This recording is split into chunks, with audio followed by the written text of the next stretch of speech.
আহ, চাটা বেশ ভালোই হয়েছে। তা কে বানিয়েছে, তুই না তোর মা? আপনাকে তো বললাম কাকিমা যে মা বাড়িতে নেই। ভাই জলটা বসিয়েছে, চিনি আর চাটা আমি দিয়েছি। ও, তা রান্না করতে পারিস? হ্যাঁ পারি। হ্যাঁ কাকিমা, আপনি কি ভাবছেন ওটা আমার দিদি, রান্না করতে পারবে না? ও যখন রান্না করে এত সুন্দর গন্ধ বেরোয়, আর রান্নাটার এত সুন্দর রং হয়, আপনার দেখলে খেতে ইচ্ছে করবে। বাবা, কিন্তু আপনি খেতে পারবেন না। এটাই আপনার সমস্যা। রান্নাটা কিন্তু ও ভালোই করে। সে কি? তা ঘর মুছতে পারিস? হ্যাঁ, কাজটাও পারি। হ্যাঁ পারে তো। ঘর মোছা আবার কোনো কাজ হলো ওর কাছে? ও এত সুন্দর করে ঘর মুছে দেয় না, যে আপনি সেখানে পা পিছলে পড়েও যেতে পারেন। কি?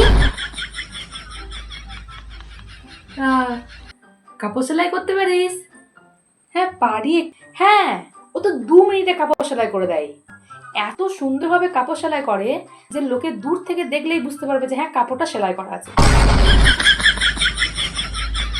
কাপড় জামা কাচতে পারিস? হ্যাঁ ওটাও পারে। হ্যাঁ পারে তো। এত সুন্দরভাবে কাপড় কেচে দেয় না, কাপড়ে এতটুকু নোংরা লেগে থাকে না। এবার নোংরা তুলতে গিয়ে যদি আপনার কাপড়টা একটু ছিঁড়ে যায়, তাতে আর ওর দোষ কোথায় বলুন?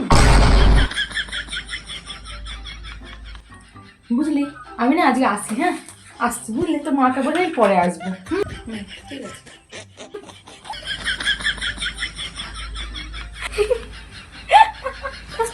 ভাই তুই সত্যি পারিস সব। দে তালি।